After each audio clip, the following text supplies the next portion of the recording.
महारो राजस्थान में आपका स्वागत है। मैं हूं आपके साथ में नुपुर जारोली जैन। चलिए बुलेटिन में सबसे पहले बात कर लेते हैं आउट ऑफ कंट्रोल होते स्वाइन फ्लू की। आपको बता दें कि स्वाइन फ्लू लगातार अपने पैर पसारता जा रहा है। मरने वालों का आंकड़ा 36 हो चुका है और आज की बात करें तो 4 लोगों की मौत हो चुकी है। 51 नए पॉजिटिव केस सामने आए हैं और पॉजिटिव मरीजों का आंकड़ा भी 905 हुआ है। जोधपुर, जयपुर समेत 14 जिलों पर स्वाइन फ्लू का प्रकोप। तो आंकड़ों में किसी भी तरह से कोई कमी नहीं देखने को मिल रही है। मौत का आंकड़ा लगातार बढ़ता जा रहा है। लगातार समीक्षा की जा रही है मुख्यमंत्री अशोक गहलोत के द्वारा, चिकित्सा मंत्री रघु शर्मा के द्वारा, लेकिन उन समीक्षाओं का असर किसी भी तरह से नहीं दिखाई दे रहा है। लगातार मौत का आंकड़ा बढ़ता ही जा रहा है और प्रदेश स्वाइन फ्लू की जकड़ में है।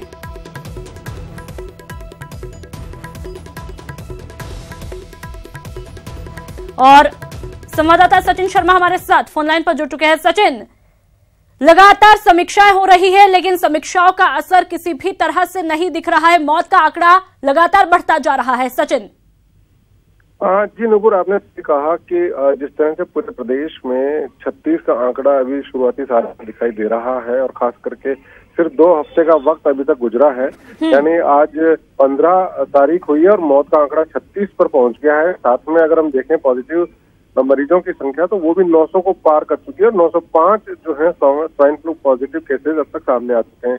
अगर बात करें जिलों के हिसाब से, जिला मुख्यालय के हिसाब से अगर हम देखें तो जयपुर और जोधपुर में जो है सर्वाधिक स्वाइन फ्लू का असर दिखाई देता है और उसमें भी अगर मौतों की बात करें तो जोधपुर में जो है वो सर्वाधिक मौतें हुई हैं। आज भी जो मौत की गई वो जैसलमेर में दर्ज की गई है, तो ये बताती है कि अभी भी स्वाइन फ्लू का जो कंट्रोल हो जाना चाहिए था वो कंट्रोल अभी तक नहीं हो पाया है। खुद मुख्यमंत्री और चिकित्सा मंत्री डॉक्टर रघु शर्मा ने जिस तरह से लगातार एक बात कही कि जब तक डोर टू डोर सर्वे का काम बेहतर तरीके से नहीं होगा, सघन तरीके से नहीं होगा, तब तक इस पर पार पाना मुश्किल है। साथ ही लोगों को भी ये समझने की जरूरत है कि यदि उनकी रनिंग नोज है, खांसी है, जुकाम है, गले में खराश है और हल्का बुखार है तो वे तत्काल चिकित्सक के पास जाएं और जा करके अपना उपचार लें। सरकार ने इसकी व्यवस्था की है, लेकिन ऐसा लगता है कि एक तो जो डोर टू डोर सर्वे की जो बात है उसमें जिस तरह से हमेशा से बात सामने आती रही कि केवल चिकित्सा स्वास्थ्य विभाग के काम करने से कुछ नहीं होगा, इसमें जब तक अन्य विभागों को नहीं जोड़ा जाए, साथ में जो आशा वर्कर्स हैं, इसके अलावा मल्टीपर्पज वर्कर्स हैं और जो नर्सिंग स्टूडेंट्स हैं, इनकी टीमें बना करके जब तक स्वाइन फ्लू पॉजिटिव मरीजों के घरों के आसपास इनको नहीं भेजा जाएगा और मरीजों की छटनी नहीं की जाएगी, उनकी स्क्रीनिंग नहीं होगी, तब तक जो है इस पर पार पाना बड़ा मुश्किल है। जी सचिन, आपने इस मामले पर जिम्मेदार अधिकारियों से बात करने की कोशिश की, कब तक टीमों का गठन कर लिया जाएगा, क्योंकि मौत का आंकड़ा लगातार बढ़ता जा रहा है, किसी भी तरह की कोताही यहाँ पर नहीं बरती जा सकती है। सचिन देखिए, इस संबंध में हमारी बातचीत हुई थी चिकित्सा स्वास्थ्य विभाग के जो निदेशक हैं डॉक्टर वी.के. माथुर से। उनका ये कहना है कि जब मुख्यमंत्री अशोक गहलोत ने पहले दिन जब हाई पावर कमेटी की बैठक हुई थी, यानी जब मुख्यमंत्री जो ही शासन में आए थे, तो उन्होंने आते ही सबसे पहले सीएमओ में जो पहली बैठक थी वो स्वाइन फ्लू के संबंध में ही समीक्षा बैठक हुई थी और उसमें उन्होंने स्पष्ट निर्देश दिए थे कि जोधपुर में जो है एक घर में जाकर के उसकी स्क्रीनिंग हो और उसका नतीजा ये रहा था कि अतिरिक्त निदेशक स्तर के जो अधिकारी हैं उनके साथ जो अन्य चिकित्सक। जी सचिन, तो यहाँ पर जरूरत है लगातार टीम का गठन कर प्रॉपर सर्वे की और कहीं न कहीं लोगों को भी जागरूक रहने की जरूरत है। तमाम जानकारियों के लिए बहुत बहुत शुक्रिया सचिन।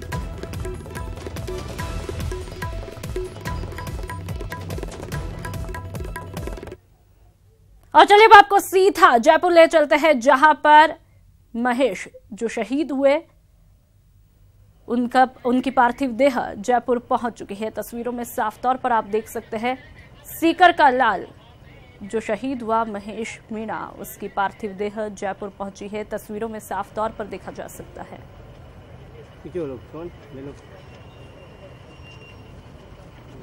और संवाददाता सौरभ हमारे साथ फोन लाइन पर जुड़ चुके हैं। सौरभ, तस्वीरों में साफ तौर पर देखा जा सकता है शहीद की पार्थिव देह जयपुर पहुंच चुकी है।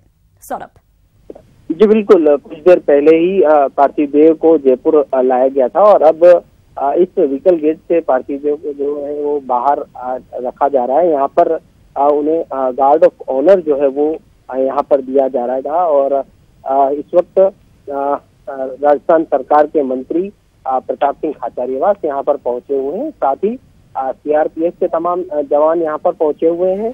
साथ ही जिला प्रशासन के अधिकारी यहाँ पर पहुंचे हुए हैं और एयरपोर्ट अथॉरिटी के जो अधिकारी हैं वो यहाँ पर मौजूद हैं और यहाँ पर एक सीआरपीएफ के द्वारा गार्ड ऑफ ऑनर का यहाँ पर एक उन्हें सम्मान जो है वो यहाँ पर दिया जाएगा और उसके बाद पार्थिव देह को इनके जो गांव है लापुआ, उस गांव के लिए यहाँ से रवाना जो है वो किया जाएगा। जिस प्रकार से शहीद महेश मीणा ने आतंकियों से जिस प्रकार से लोहा लिया, अपने शरीर पर 3 गोलियां झेली और एम्स में इलाज के दौरान उनका जो शहीद हुए हैं और उसके बाद क्योंकि आज दोपहर में ही पार्थिव देह को जयपुर लाना था, लेकिन दिल्ली से रवाना होने के बावजूद क्योंकि हेलीकॉप्टर में तकनीकी खराबी आ गई थी, इसके कारण से वापस उन्हें दिल्ली ले जाया गया और अब कुछ देर पहले ही पार्थिव देह यहाँ इस लिहाज से अब कल ही जो है वो अंतिम संस्कार जो है वो किया जाएगा और कुछ देर में यहाँ पर गार्ड ऑफ ऑनर की जो प्रक्रिया होगी उसके बाद पार्थिव देह को जो है वो रवाना कर दिया जाएगा। और इस वक्त सीआरपीएफ के जवान जो है वो अधिकारी जो है वो यहाँ पर मौजूद हैं और गार्ड ऑफ ऑनर की जो प्रक्रिया होगी उसके बाद इस पार्थिव देह को रवाना जो है वो यहाँ से किया जाना है। राजस्थान सरकार की ओर से प्रताप सिंह खाचरियावास मंत्री, सैनिक कल्याण बोर्ड जो है वो भी यहाँ पर मौजूद हैं। वो यहाँ पर उन्हें अंतिम जो है वो विदाई जो है वो यहाँ पर देंगे। लेकिन जिस प्रकार से महेश मीणा ने उनके गले पर एक गोली लगी है, इसके साथ ही 2 गोलियां उनके सीने पर लगी थी और एम्स में उनका इलाज चल रहा था और सोमवार को उन्होंने जो है वो अंतिम सांस जो है वो ली है और अब आज ही जो है वो अंतिम संस्कार किया जाना था, लेकिन हेलीकॉप्टर में तकनीकी खराबी के चलते जो है वो पार्थिव देह समय पर नहीं पहुंच पाया। उनके गांव में भी तमाम तैयारियां जो है वो पूरी की जा चुकी थी, लेकिन अब देरी से पहुंचा, इस लिहाज से यहाँ से पार्थिव देह को रवाना किया जाएगा और उसके बाद कल सुबह उनके गांव में लापुआ में उनका अंतिम संस्कार जो है वो यहाँ पर किया जाने वाला है। जी बिल्कुल सौरभ, इन तस्वीरों में साफ तौर पर देखा जा सकता है कि गम तो है ही है, गर्व और गम दोनों को ये तस्वीरें दर्शाती है। सौरभ, सम्मान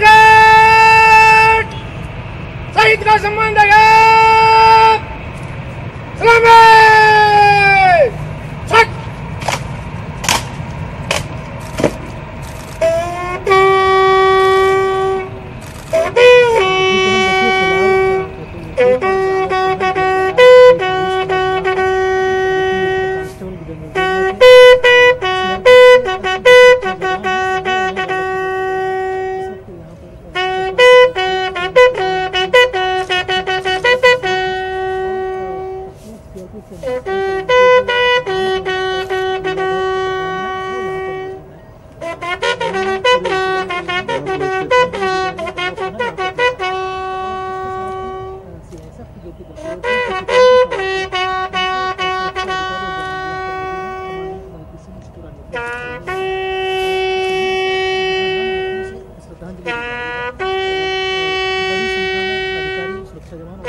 प्रशासन के साथ में जिला प्रशासन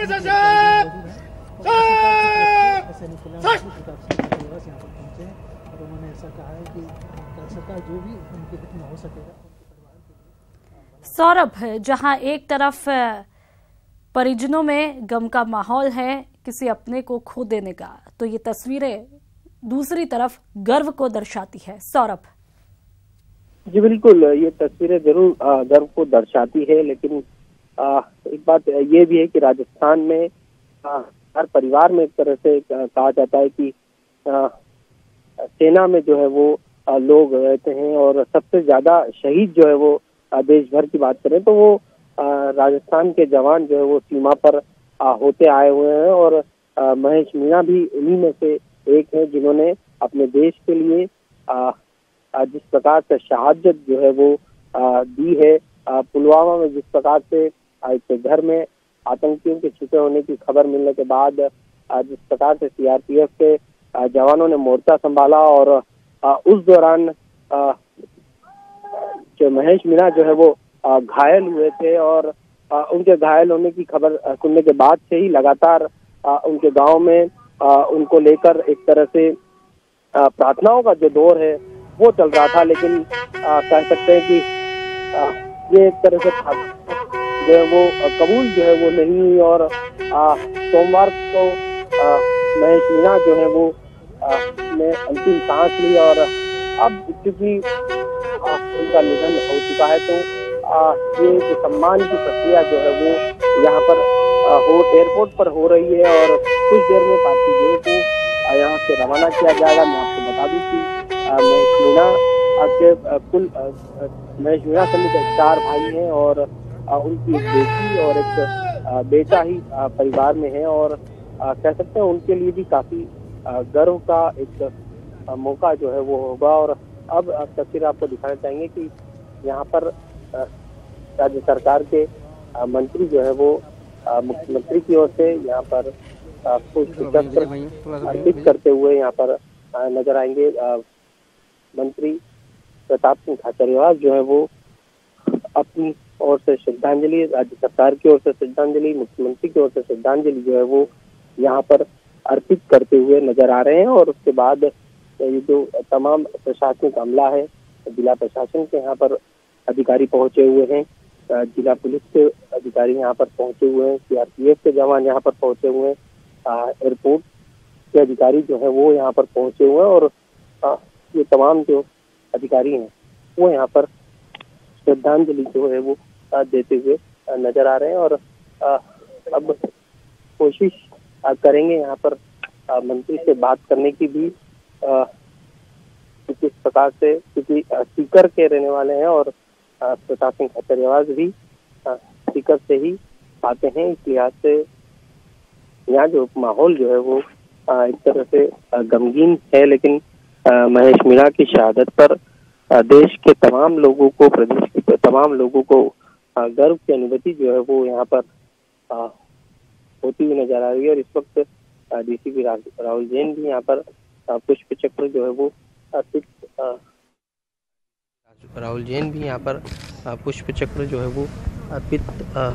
कर रहे हैं और श्रद्धांजलि जो है वो अपने हिसाब से यहाँ पर देने की कोशिश जो है वो करते हुए नजर आ रहे हैं। मंत्री प्रताप सिंह खाचरियावास ने जो है वो अपनी ओर से श्रद्धांजलि दीजिए। मंत्री जी, क्या कहना चाहेंगे? पहले तो देखिए, देश पे जो मर मिटते हैं हमें बचाने के लिए, देश को बचाने के लिए और बलिदान हो जाते हैं, उनकी शहादत हमेशा इतिहास में अमर हो जाती है।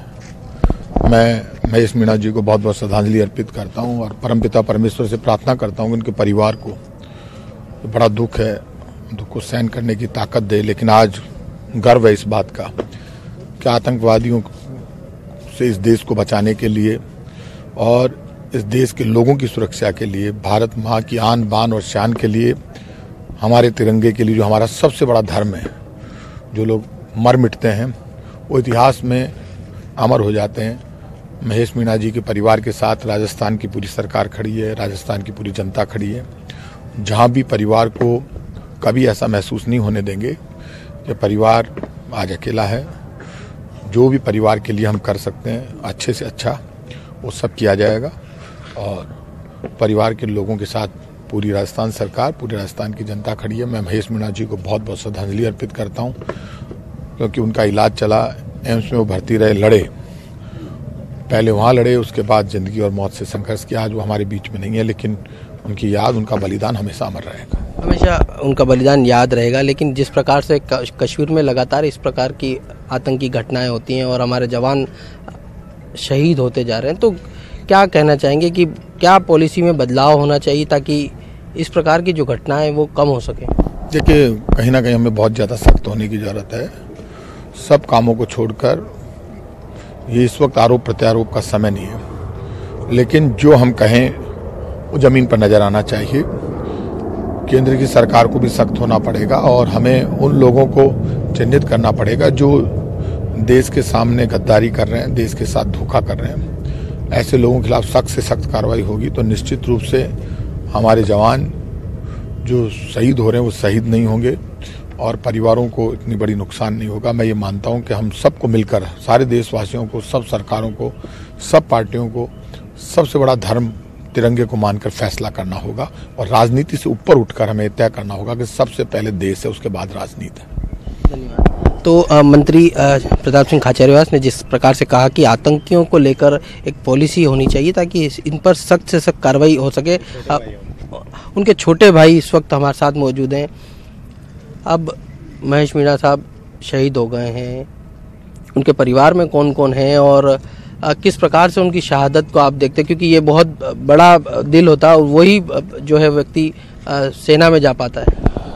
सर घर पे मम्मी पापा हैं और 2 भाई और मेरे से बड़े, सबसे बड़े वही थे, मैं जो देखने वाले थे। और उनके 2 लड़के, एक लड़का है एक लड़की है। लड़का 11th क्लास में और लड़की 7th क्लास के अंदर। ये इंसिडेंट सर 5 तारीख को हुआ था। मेरे को 5 को जैसे मैसेज लगा मैं श्रीनगर पहुंच गया था वहाँ पे। लेकिन जो सब कुछ ये हुआ सर, ये फर्स्ट एड की वजह से ये इस कंडीशन में इसमें जाके पहुंचे। मेरा भाई लगातार 10 दिन से संघर्ष कर रहा है, 10 दिन हो गए कंटिन्यू संघर्ष में। हॉस्पिटल के अंदर पहुंचने के बाद में आदमी को उम्मीद रहती है कि 100% ठीक होना है, लेकिन ये फर्स्ट एड की लापरवाही, रैम्स की लापरवाही की वजह से हुआ जो सब कुछ हुआ है। एम्स की लापरवाही की बात आपने कही है, लेकिन आप लोगों की कब बात महेश जी से हुई थी और क्या कुछ उन्होंने कहा था? क्योंकि आज कह सकते हैं कि सीकर के लिए, राजस्थान के लिए और देश के लिए गर्व की बात है। वो तो गर्व की बात है मेरी। उस दिन एक दिन पहले ही शाम को इवनिंग के अंदर बात होती है। मैं डेली कम से कम एक दिन नहीं, हर दूसरे दिन बात होती रहती है मेरे फोन पे। हर दूसरे दिन, तीसरे दिन बात होती है। लेकिन जब मैं तो ड्यूटी में था, ड्यूटी के बाद में मेरे मोबाइल के अंदर कॉल आए हुए थे सारे। फिर दोबारा कॉल किया, ऐसी घटना है, तो मैं तुरंत सर इमीडिएट श्रीनगर पहुंचा। उस दिन तो मौसम खराब हो रहा था, फ्लाइट लैंड नहीं हो रही थी, लेकिन अगले दिन सुबह 11-12 बजे पहुंच गया था। उस टाइम तो उनकी क्रिटिकल कंडीशन थी, लेकिन वो 92 बेस आर्मी का हॉस्पिटल है, उसके अंदर अगले 2 दिन बाद में उसकी कंडीशन ठीक थी। लेकिन वहाँ मौसम खराब होने की वजह से मैं घर वालों को बुलाया नहीं। फिर मैंने इसलिए एम्स के अंदर इनको जो किया है, कैसे न कैसे मेरे को पता है किस बेस पे मैंने इनको एम्स के अंदर रेफर करवाया था। आपने एक बात लापरवाही की गई, कहाँ चूक रह गई? आपने कहा इलाज में कोई दिक्कत हुई? इलाज में नहीं, उनको पहले आते ही कम से कम एक दिन नॉर्मल आईसीयू है वहाँ रखा गया उनको, जबकि एम्स इतना बड़ा हॉस्पिटल है। उनको जैसे वहाँ रेफर किया गया, कम से कम 24 आवर उनको नॉर्मल जो आईसीयू है वहाँ पे उनका कोई देख रेख नहीं। वहाँ पे ओनली पीजी रेजिडेंसी डॉक्टर है, वो ही देख रहे थे ओनली। कोई सीनियर डॉक्टर ऑलमोस्ट एक बार आके देखा नहीं। तो बल्कि मैं वहाँ से लेके आ रहा, डॉक्टर बोला कि आप सफर कर सकते हो, अभी ठीक है, इनका आप एयर एम्बुलेंस फ्लाइट के अंदर ले जा सकते हो, हमारी तरफ से कोई प्रॉब्लम नहीं है। इसलिए हमने एम्स करा था। एम्स में हमें उम्मीद थी कि एम्स में आने के बाद ठीक हो जाएंगे, लेकिन 24 आवर उनको ओपन आईसीयू में रखा, उनका कोई देख रेख नहीं किया। उनके जो रेजिडेंस डॉक्टर थे वो ही उनकी केयर कर रहे थे, कोई सीनियर डॉक्टर उस दिन कोई केयर नहीं किया। 24 आवर के बाद ये तस्वीरें दर्शाती है, लेकिन जिसका अपना चला जाता है वो ही इस दर्द को समझ पाता है। चलिए, तमाम जानकारियों के लिए बहुत बहुत शुक्रिया। राजस्थान की 15वीं विधानसभा का पहला सत्र मंगलवार से शुरू हुआ।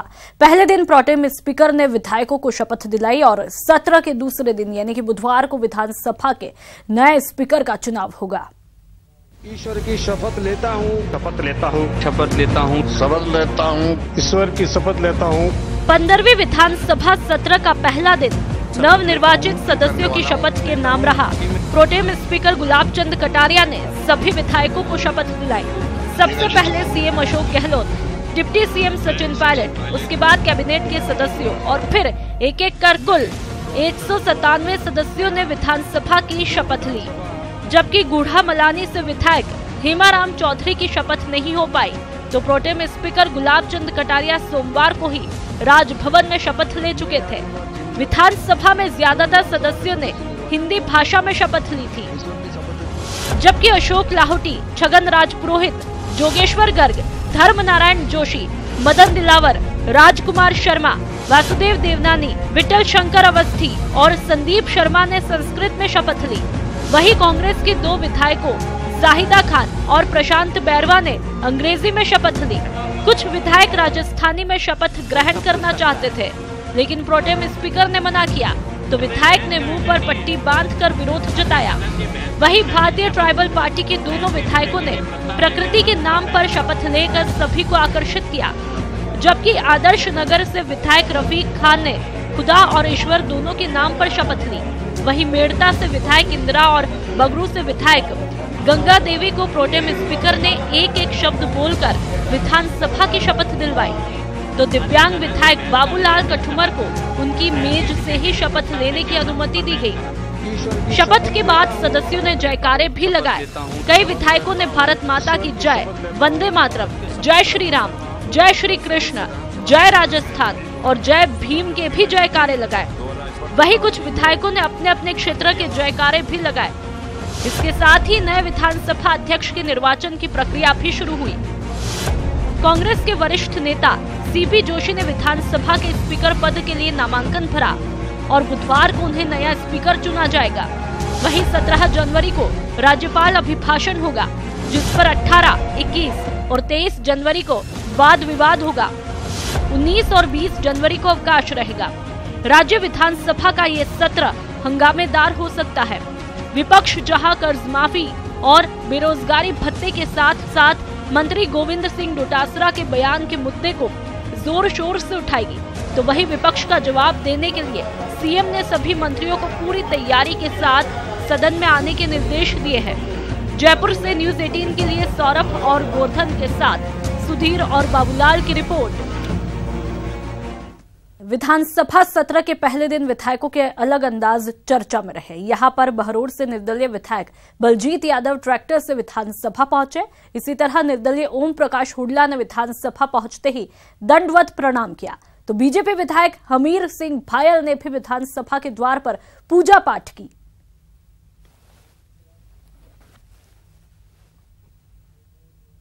सबसे मुझे अच्छा और प्रिय साधन लगा वो ये ट्रैक्टर लगा, इसलिए मैं मेरे ट्रैक्टर को लेकर के आज विधानसभा में आया। मेरा पहला दिन है तो मैं शुभ सारी चीज हो और शुभ मेरा साधन सबसे शुभ हो, उसको लेकर के इसलिए आया। तो वहीं पहली बार चुनकर विधानसभा पहुंचे युवा विधायकों में भी जबरदस्त उत्साह दिखा। कई विधायकों ने अपने परिवार की राजनीतिक विरासत को भी आगे बढ़ाया है। 15वीं विधानसभा का ये पहला दिन है। ये लोकतंत्र का वो मंदिर है। 9 बार मेरे परम पूजनीय दादाजी यहाँ जीत कर आए, 2 बार मेरे पिता जीत कर आए। 3 पीढ़ी का ये अनवरत रिश्ता इतने सालों से यहाँ पर चला आ रहा है। मैं कृतज्ञ हूँ राजस्थान की जनता की, किसान की, जिसने हमारे पे अनवरत ये विश्वास जताया है और निश्चित रूप से जिस भारी जिम्मेदारी के वहन करने के लिए मुझे यहाँ भेजा है, उसका निष्ठा के साथ कर्तव्य हम निभाएंगे। विधानसभा चुन के आए हैं, बड़ा अच्छा महसूस हुआ, उत्साहित महसूस हुआ, और लेकिन खुशी के साथ और उत्साह के साथ साथ एक जिम्मेदारी का भी एहसास हुआ कि आज जिस तरह से जनता ने ऐतिहासिक वोट और ऐतिहासिक जीत दिला करके यहाँ पर भेजा है, तो खुशी के साथ साथ एक जिम्मेदारी भी है। विधानसभा के सत्र के पहले दिन मुख्यमंत्री अशोक गहलोत ने अपनी सरकार के इरादे जाहिर किए। मीडिया कर्मियों से बातचीत में गहलोत ने कहा कि उनकी सरकार गरीब, जरूरतमंद और पिछड़ों के कल्याण के लिए काम करेगी और सबको साथ लेकर प्रदेश में विकास की रफ्तार को तेजी से आगे बढ़ाया जाएगा। शुभकामना के साथ में और इस भावना के साथ में हम प्रवेश कर रहे हैं विधानसभा के अंदर। हंगामे तो इश्यू बेस होते हैं। अगर कोई इश्यू बनता वास्तव में तो उस पर कोई अपनी आवाज़ उठाता है तो उसको फ्रीडम है, परंतु कई बार अनावश्यक रूप से राजनीति करने के लिए उठाते हैं तो उसमें ऐतराज़ होता है। ये लोकसभा, ये विधानसभा में होता है। मैं समझता हूँ कि लोकतंत्र में बोलने की आज़ादी सबको होनी चाहिए, पर जनता के हित की बात करना हमारी प्रायोरिटी होनी चाहिए। किसान कर्ज माफी को लेकर बीजेपी ने कांग्रेस पर निशाना साधा है। बीजेपी के प्रदेश प्रवक्ता सतीश पूनिया ने गहलोत सरकार पर किसान कर्ज माफी पर फेल होने का आरोप लगाया। साथ ही पूनिया ने कहा कि बेरोजगारों के भत्ते पर सरकार ने अभी तक कोई बैठक नहीं की। सदन में बीजेपी उन्हें ये मुद्दा याद दिलाएगी। दर्जनों से ज्यादा मौतें हुई हैं। किसानों की कर्जा माफी एक छलवा बन के रह गई है। इसी तरीके से बेरोजगारी भत्ते के बारे में सरकार ने अपने पत्ते नहीं खोले हैं। सरकार ने भारतीय जनता पार्टी की शुरू की हुई तमाम उन योजनाओं पर कैंची चलानी शुरू कर दी है जिसका वास्ता लोक कल्याण से था। मैं ये समझता हूं कि मैं स्वागत करूंगा कि लोक कल्याण की उन योजनाओं को राजस्थान की सरकार जारी रखे, लेकिन यदि ऐसा नहीं करती है तो सदन में भी तैयार है और सड़क पर भी तैयार हैं। इसलिए ये चुनौती सरकार के सामने है। बहुत सारे हमारे ऐसे ऊर्जावान नौजवान विधायक जीत के आए हैं, जिनके बूते पर क्षेत्रों में भी और पूरे राजस्थान में मजबूती से इस सरकार के लोक कल्याण के खिलाफ होने वाली किसी भी कदम का विरोध करेंगे, पुरजोर करेंगे। गहलोत सरकार ने जल्द कर्ज माफी की नीति बनने का भरोसा जताया है। सहकारिता मंत्री उदयलाल आंजना और लालचंद कटारिया ने कहा कि कर्ज माफी के लिए बनी कमेटी इस बाबत काफी एक्सरसाइज भी कर चुकी है। कर्ज माफी का चल रहा मामला और 2 मीटिंगें हो चुकी हैं और राहुल जी घोषणा कर चुके हैं, मुख्यमंत्री जी ने घोषणा कर दी है, सरकार ने आदेश कर दिए हैं। सरकार बनने के दूसरे दिन ही कर दी और मैं मानता हूं कि जो 2 लाख का कर्जा है वो सभी किसानों का कोऑपरेटिव सेक्टर का माफ कर रही है सरकार, और जो सारी पॉलिसी नीति है वो बन के 1-2 दिन में सामने आ जाएगी। विधानसभा अध्यक्ष के निर्वाचन के लिए डॉक्टर सीपी जोशी ने आज नामांकन दाखिल किया। सीपी जोशी के सामने किसी ने नामांकन नहीं भरा है, इसलिए जोशी सर्वसम्मति से अध्यक्ष बनना उनका तय है। सीपी जोशी कल अध्यक्ष पद संभालेंगे। कल विधानसभा की कार्यवाही शुरू होने के बाद अध्यक्ष के निर्वाचन की प्रक्रिया पूरी होगी और उसके बाद जोशी सदन में अध्यक्ष का पद संभालेंगे। सीपी जोशी के नामांकन में CM Ashok Gehlot, deputy CM Sachin Pilot, पूर्व सीएम वसुंधरा राजे, उपनेता प्रतिपक्ष राजेंद्र राठौड़ सहित पक्ष विपक्ष के कई विधायक मौजूद रहे।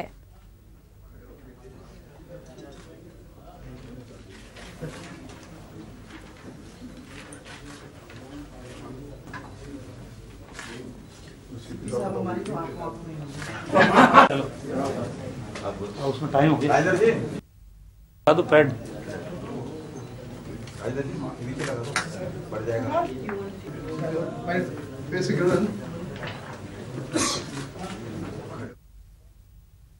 भले ही सरकारों की तरफ से खूब दावे किए जाते रहे हो कि शिक्षा के मामले में राजस्थान दूसरे पायदान पर पहुंच गया है, लेकिन असलियत कुछ और ही है। जानकर आप भी हैरान हो जाएंगे।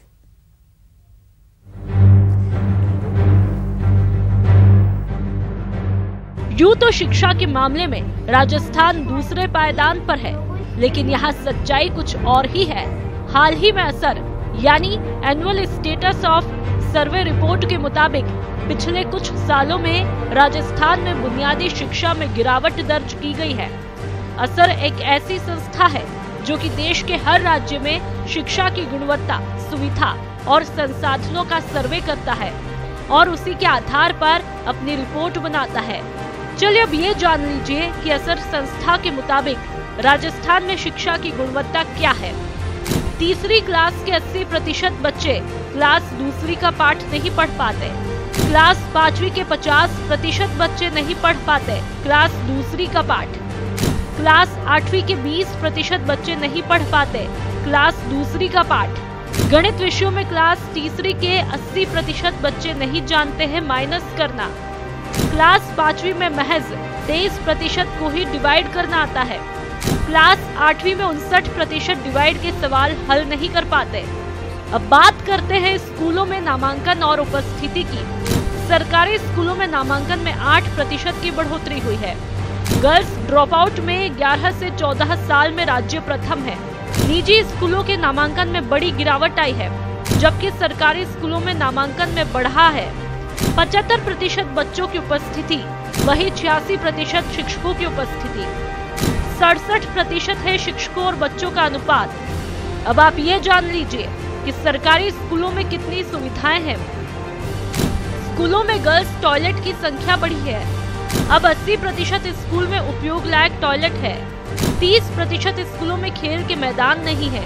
30% स्कूलों में स्वच्छ पेयजल की व्यवस्था नहीं है। 18% स्कूलों में बिजली की सुविधा उपलब्ध नहीं है। 40% स्कूलों में कंप्यूटर नहीं। असर रिपोर्ट की ये वो बड़ी बातें हैं जो इस सर्वे में सामने आई है। इस सर्वे से सालों से जुड़े लोगों का कहना है कि पिछले 10 साल में भी प्रदेश की शिक्षा में कुछ खास बदलाव नहीं देखने को मिला है। 2012 और 16 के अंदर निरंतर प्रगति अच्छी थी शिक्षा में, पढ़ने में और गणित में, लेकिन 2016 और 18 के बाद जो प्रगति है वो थोड़ी कमज़ोर हुई है। एक्चुअली कमज़ोर हुई है और वो सरकारी स्कूलों में कमज़ोर हुई है, लेकिन उसके अनुरूप प्राइवेट स्कूलों के अंदर, निजी स्कूलों के अंदर भी ये कमजोरी अधिक देखी गई है। ग्रामीण भारत में किया जाने वाला अपने देश का सबसे बड़ा एक वार्षिक सर्वेक्षण है जो 2005 से हम कंटिन्यू करते आ रहे हैं। तो इस साल हमने 2018 सितंबर से लेकर दिसंबर तक राजस्थान के 33 जिलों में 17,000 घरों के अंदर लगभग 36,000 बच्चों का सर्वे किया है। बुनियादी शिक्षा की तस्वीर बयां करने वाली इस सर्वे रिपोर्ट से ये तो जाहिर है कि सरकारों को बड़े बड़े दावे करने के बजाय प्रारंभिक शिक्षा की नींव मजबूत करनी चाहिए ताकि विद्यार्थियों का भविष्य बेहतर बनाया जा सके। कैमरा पर्सन दिलीप परमार के साथ महेश दाधीच, न्यूज़ 18 जयपुर। रुक करता अगली खबर का। बीएसपी प्रत्याशी जगत सिंह की जुबान अब भी काबू में नहीं आ रही है। पहले पत्थर का जवाब AK-47 से देने की बात करने वाले जगत सिंह ने दोबारा बीड़ी और बोतल की बात की थी। अब जगत सिंह जूते के साथ काम करने की बात कह रहे हैं। 6 विधायक है, मैं 7वां बन जाऊंगा और जूते के साथ हम काम निकालेंगे। मैं विधानसभा को नहीं चलने दूंगा। मैं से पूछा गया कि राज्य सरकार कांग्रेस की आपके विकास के कार्य कैसे होंगे, मैंने कहा जूते से होंगे, चिंता करें। घर बैठने का होलिया खत्म। अब जो दूसरा है उसको या तो प्यार से मनाओ या पने से मनाओ, और बीड़ी का बंडल उठाओ और बोतल उठाओ और गाड़ी में बैठो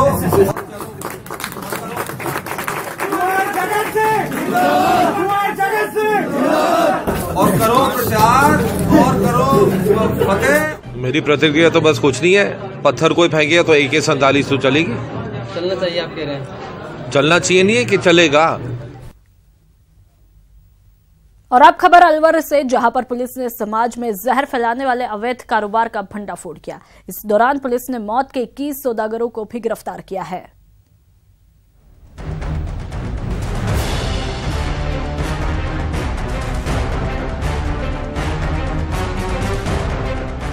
एक तरफ कच्ची शराब की भट्टियां ही भट्टियां और दूसरी तरफ पुलिस की गिरफ्त में आए ये मौत के सौदागर।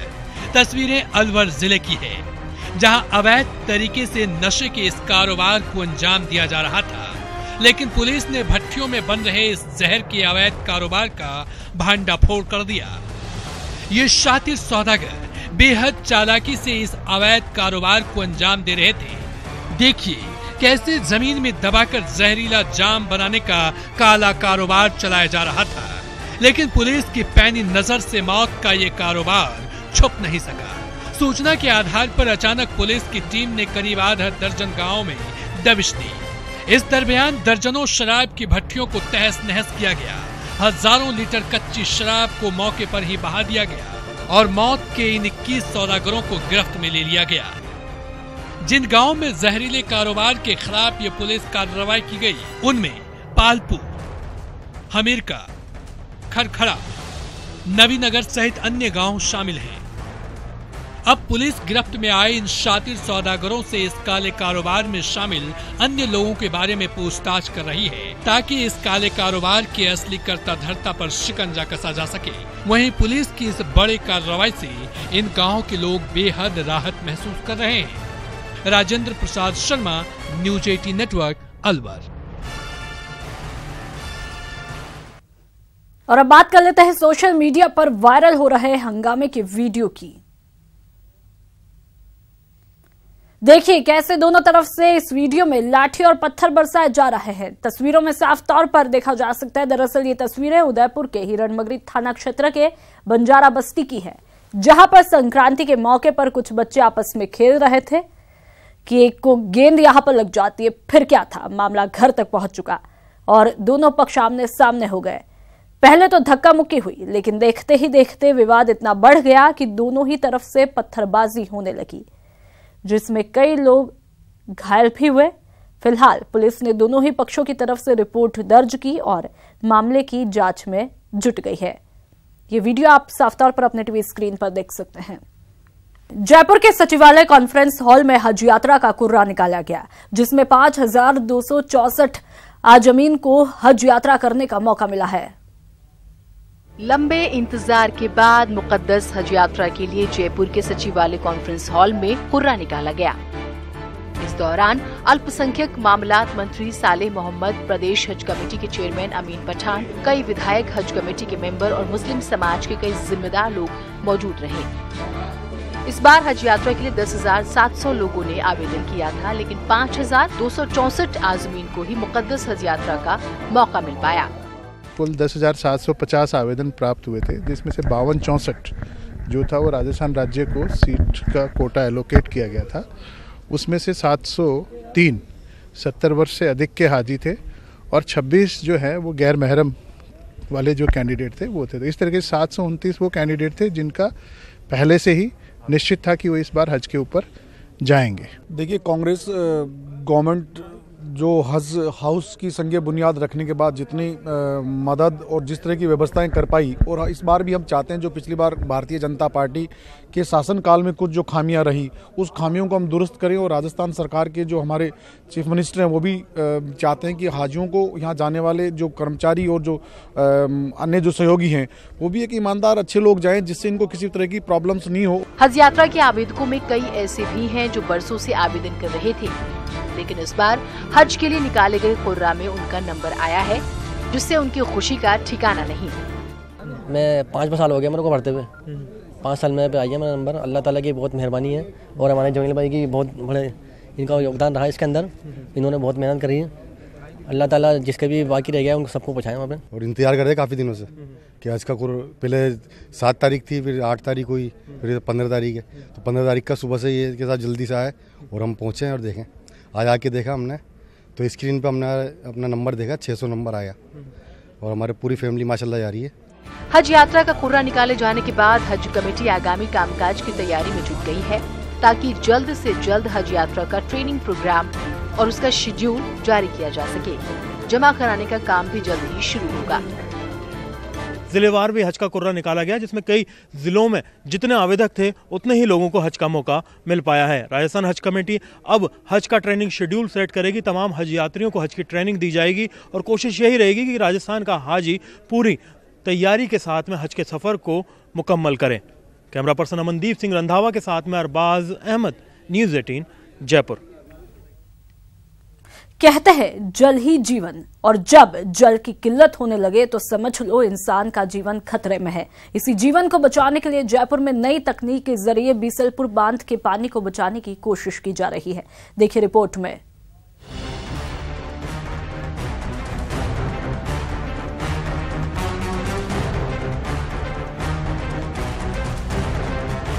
पानी के लिए मारामारी हो रही है। टैंकर आते ही हर कोई अपने घरों से बर्तन लेकर दौड़ पड़ता है। पानी के लिए जल्दी पहुंचे तो पर्याप्त पानी मिल जाता है, नहीं तो काम चलाने लायक ही पानी से गुजारा करना पड़ता है। पानी के किल्लत की ऐसी तस्वीर करीब करीब पूरे राजस्थान में देखी जा सकती है, जहां हर रोज लोगों को पानी की समस्या से दो चार होना पड़ता है।